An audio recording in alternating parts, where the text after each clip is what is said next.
Alors je reviens sur les dates, les chronologies que j'avais données en 94 sur Saturne, mais je n'avais étudié cela que de 30 ans en 30 ans. Et j'ai eu le tort par la suite de ne pas aller plus loin.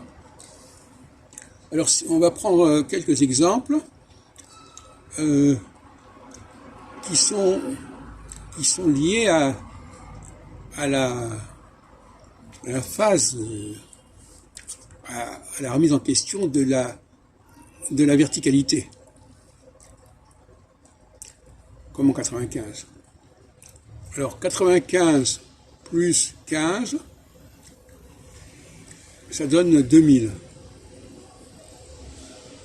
Et 2000, c'est la deuxième intifada, mais c'est aussi l'attentat à New York, et aussi 2015.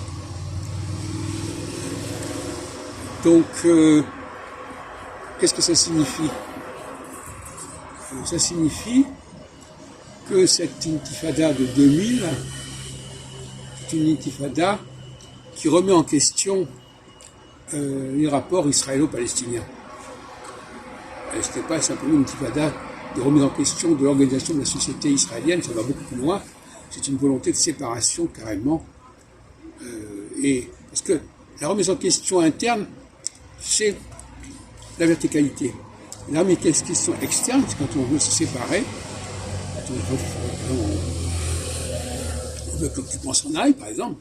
À ce moment-là, c'est l'horizontalité qui est en crise, qui est reprise.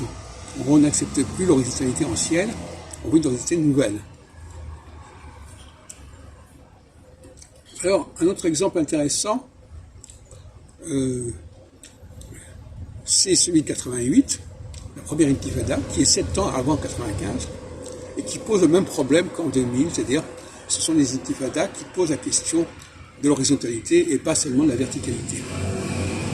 Comme par exemple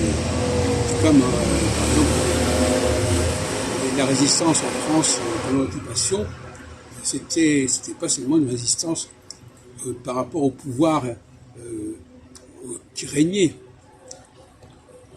C'est toute la différence entre les intifadas de 88 et de 2000 et le printemps arabe de 2010.